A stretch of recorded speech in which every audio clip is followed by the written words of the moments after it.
What is up, everybody, and how's it going? I'm Alex Goldstick, and you are listening to the Spring Forward podcast. We're bringing 2 episodes to you this week in order to highlight another one of the Spring League's former players who's getting ready to make his XFL debut this weekend. Also of note, this is our 30th episode, which, outside of being a large number, is also a round one, so I just wanted to take a moment to acknowledge that and can't wait to hit you with another 10, 20, 30, and so on. Before we hit the interview, let's do some Spring League housekeeping. The first event on the Spring League calendar in 2020 will be a first-of-its-kind game where the Spring League will take on an external opponent for the first time in the Japan National American Football Team. On March 1st, a team predominantly made up of former Spring League standouts will take on the team from Japan in Frisco, Texas at the Star. While participation in the game is invite-only, tickets are on sale now, and I'll drop a link in the description of this pod for you to take a look at those. From Dallas, the Spring League will be going directly to Las Vegas for the Spring League 2020 and the flagship event of the year. Applications to play in Vegas are still open. The only way to get an invite to the Spring League is to apply, so head to thespringleague.com to find that link. I believe that's it for my intro. Let's get to the interview with today's featured guest, wide receiver Dontez Byrd.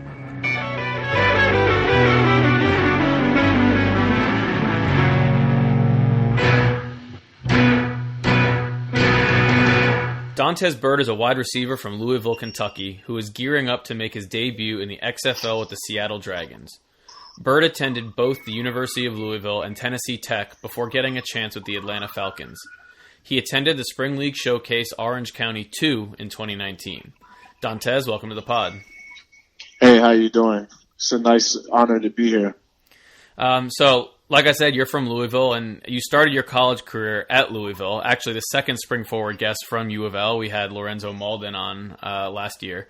But you had to walk on there after receiving no scholarship offers out of high school, I read. So we know where you're at now, but why do you think you weren't recruited heavily out of high school?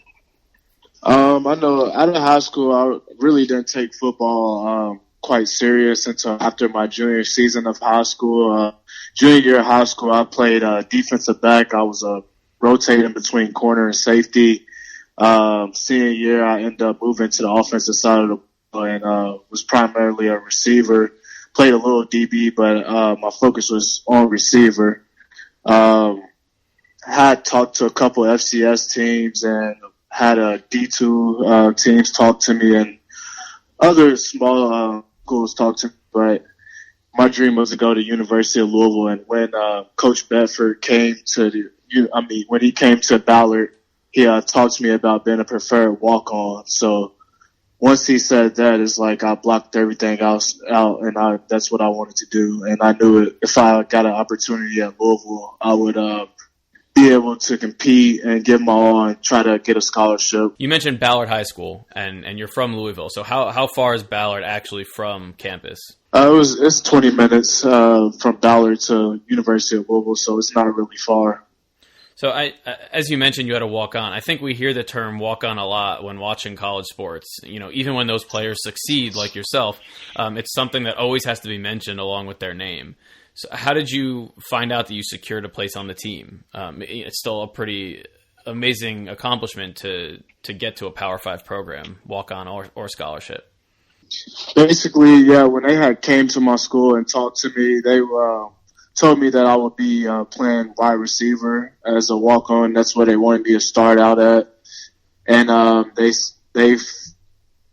thought that I had the skill set to be a successful walk-on wide receiver at the University of Louisville. And they always felt like if I didn't like receiver, I could always move to DB. But they wanted to start me out at wide receiver.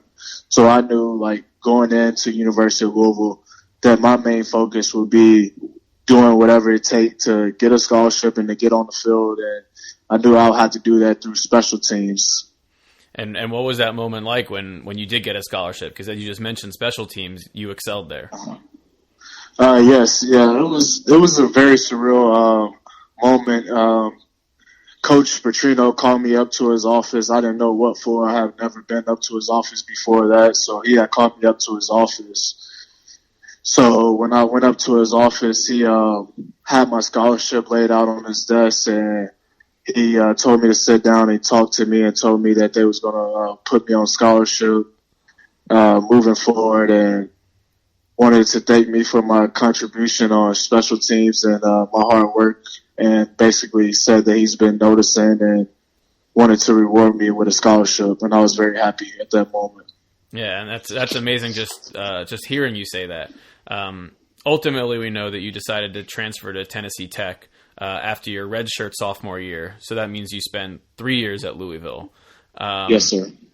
In 2017, you became Tennessee Tech's first receiver in school history to gain more than 1,000 yards receiving in a single season, and you did that on 78 catches for 1,003 yards. What snapped for you? Because we don't need a spoiler alert to know where you're sitting right now. So you go from walk-on at a Power 5 to eventually earning a scholarship to essentially becoming the most prolific receiver to come out of this D1 FCS school. Yeah, so when I got to Tennessee Tech, a lot of people questioned me for maybe what they would say moving down, since it's going from a Power 5 to an FCS. People really didn't know my motive of doing that. I thought if I went to an FCS, I have built a good relationship with Coach Riscotti. He is from Louisville and he played at Louisville, so I had a good connection with him. So I got the offensive coordinator at Tennessee Tech, and he was the first one to reach out to me when he got the job at Tennessee Tech, because he had heard that I got a release from the University of Louisville.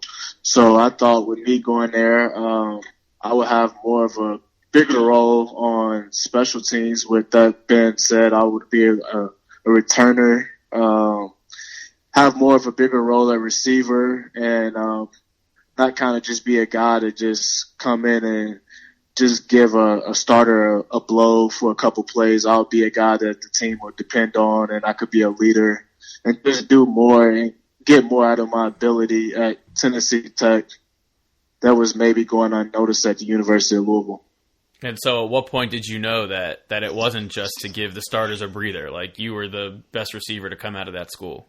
It kind of hit me midway through the season. I started getting a bigger role at Tennessee Tech and started making more plays. We went up against the University of Tennessee at Neyland, and it was their homecoming, and I had one of my best games I had of my college career. And after that moment, no longer questioned myself and felt like I could play on any stage after I went against Tennessee and had a big game and put up some really good numbers, and kind of just showed that I belonged out there. The stage wasn't too big. So after that, I just took that momentum and finished out the season strong. And it was the last game of the season, and I was just playing like I didn't know I was close to any records or anything.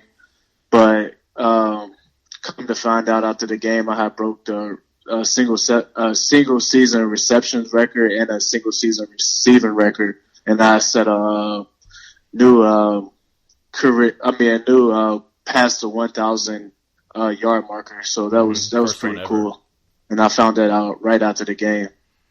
That's awesome. And as far as stages go in this sport, there aren't many that are bigger than an SEC stadium. So you took that confidence in 2018 and you went to minicamp with the Falcons, ultimately earning an invite to training camp and the preseason.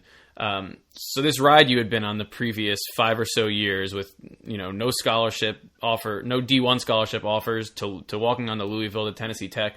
What's it like for you to walk into an NFL complex for the first time? It kind of keeps me going at the end of the day. No matter what I do, I'm always going to be an underdog.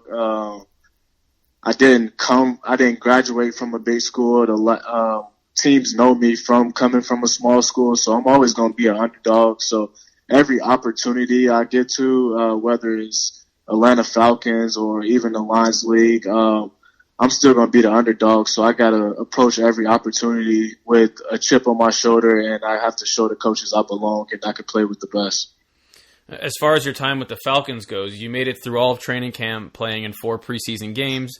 You caught 3 passes for 76 yards. And, for anyone who's ever seen Hard Knocks or one of those type of docu shows, like to even make it through preseason is an incredible accomplishment. What do you take from that moment in time on the biggest stage possible at the pinnacle of the sport that you still keep with you to this day?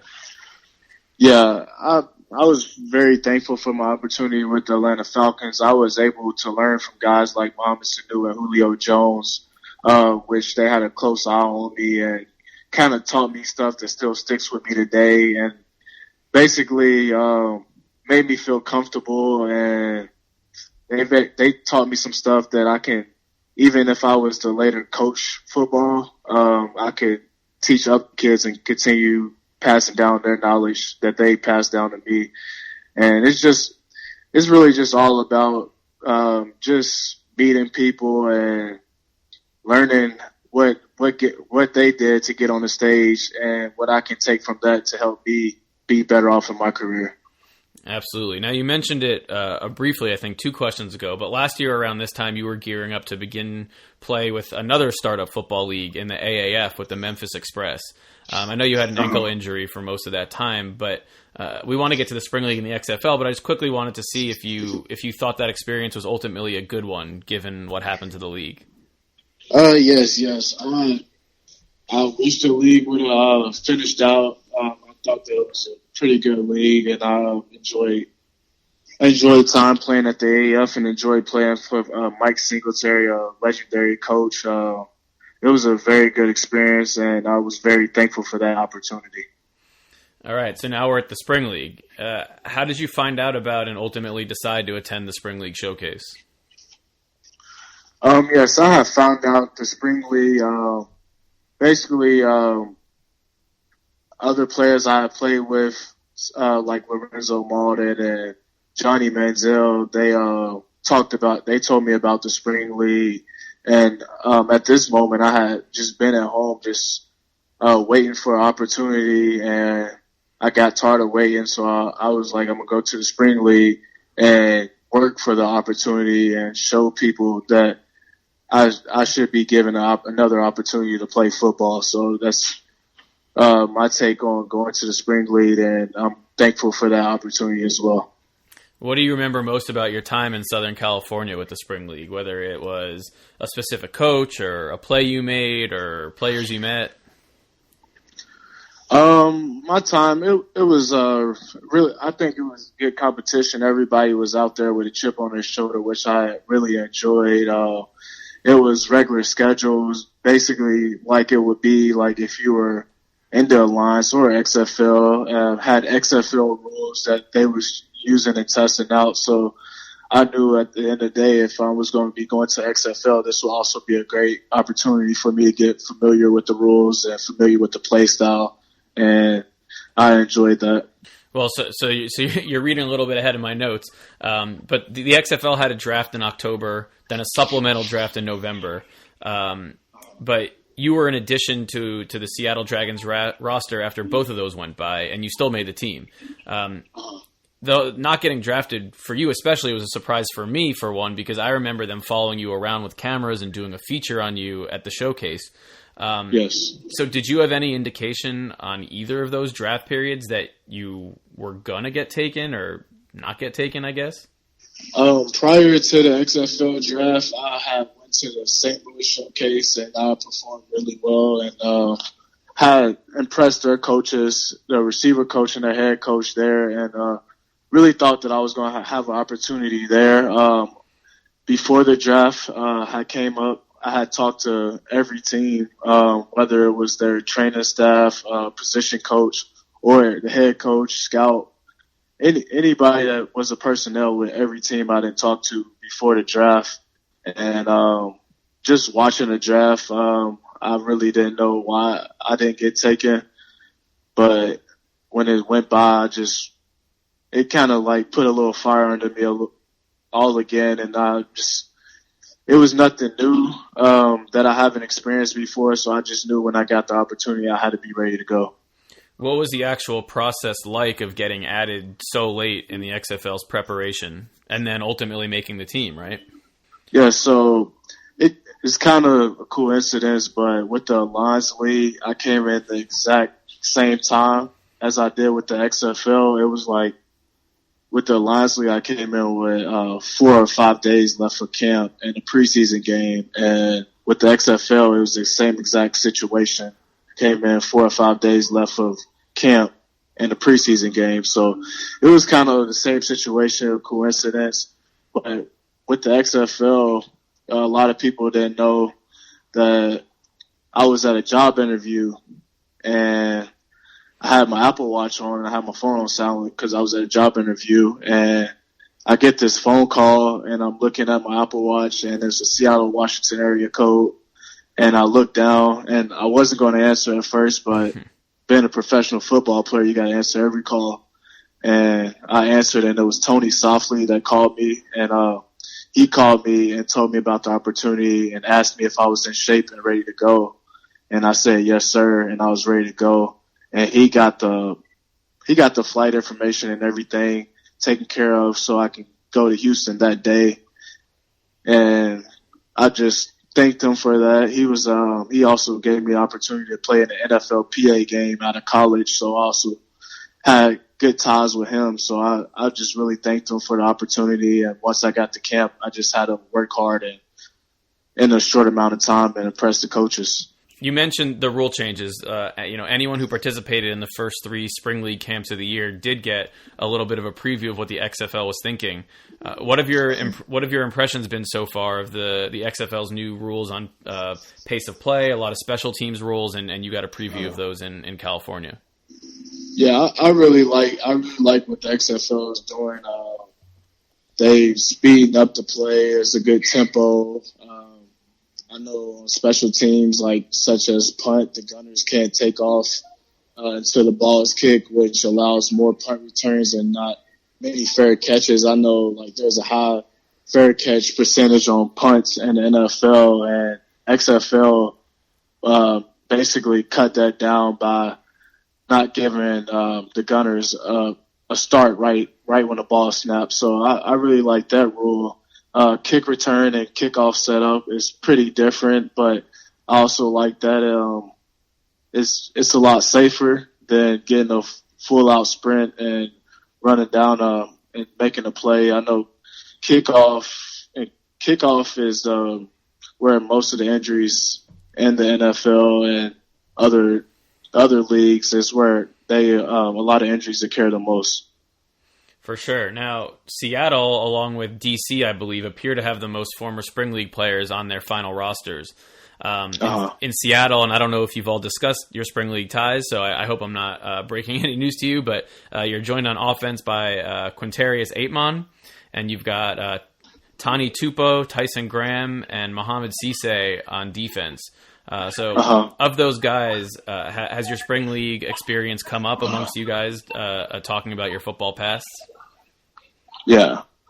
I have been friends with Tyson as well. He was another person who recommended the Spring League to me.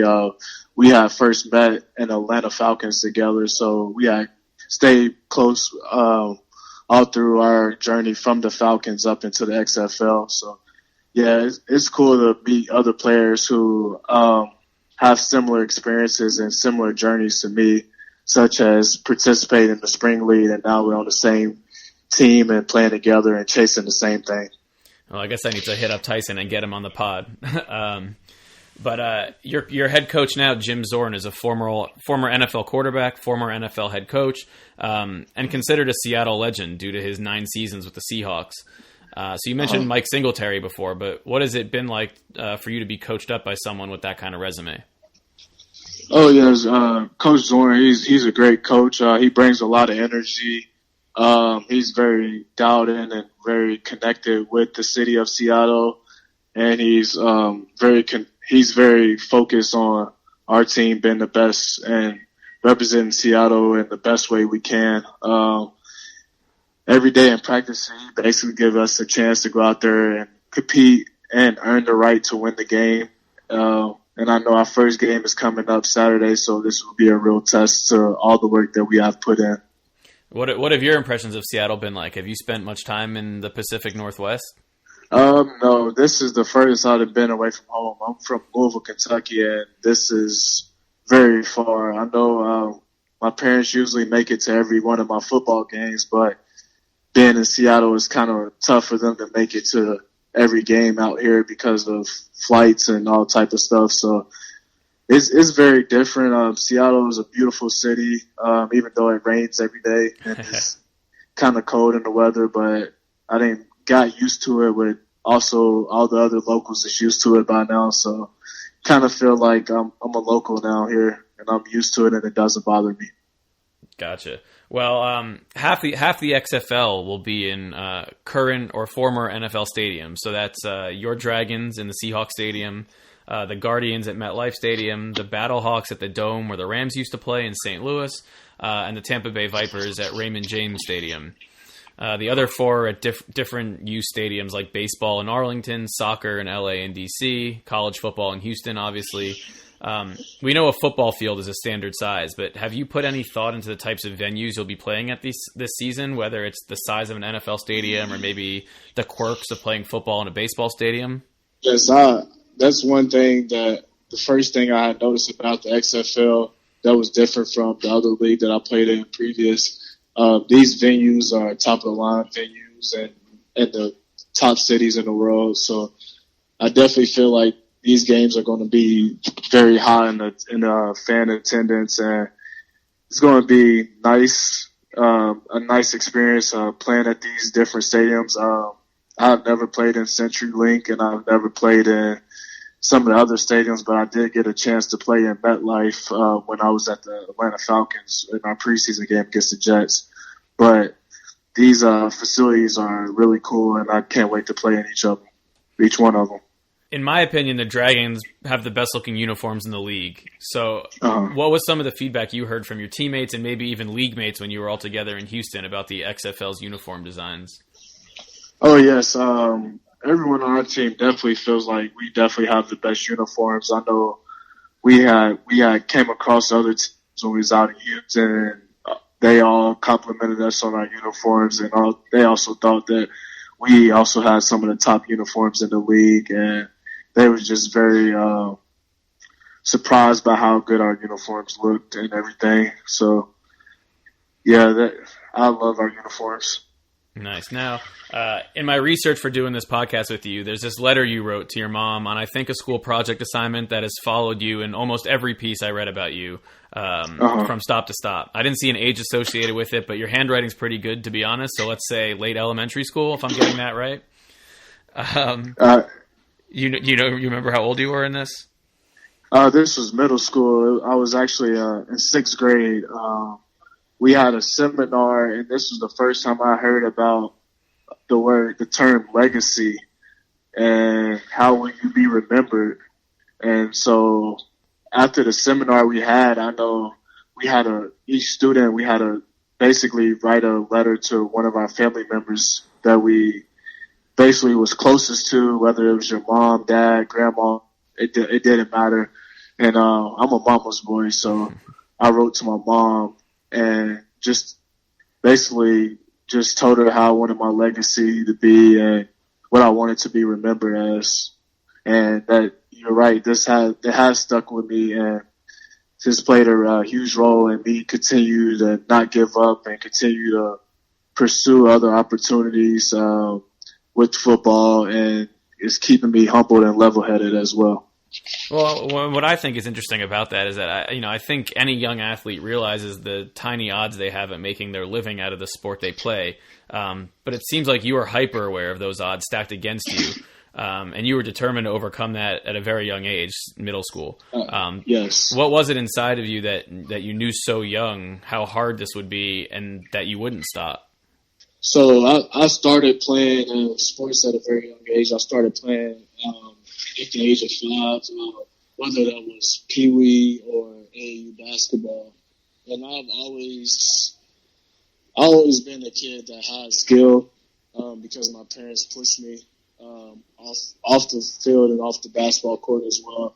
They pushed me and worked with me as well. So I've always had skill, but seems like even at an early age, every team I played on, I had to take a back seat to another player who maybe had a little bit more talent than me, but was getting all the looks. So at an early young age, I kind of see how politics and everything was going to play a part in success and me continue to play sports at the highest level. Now, last question. Like so many others in the XFL, you've gotten a taste of the NFL, but not necessarily that final hurdle of making the active roster. What's Saturday going to feel like for you, accomplishing your dreams of becoming an active roster professional? It's going to be big time. I'm so excited for Saturday. It can't come soon enough. I just want to go out there and not let the moment get too big. Just go out there, show the world what I can do, because I'm sure everyone will be tuned in. We're the first game. We're the kickoff of the XFL. And everyone's going to be watching, whether that's old NFL coach or other XFL teams. So I've earned the right in practice to go out and play. So it's just all about putting it together on national TV. Well, I feel you. I'm excited for you. I hope one of these days you don't have to try so hard for your look, but that seems to be the pattern, and I'm sure that drive and that effort is going to treat you well. Yeah, I agree. Yes, sir. All right. Thank you for joining us, Dontez. Thank you.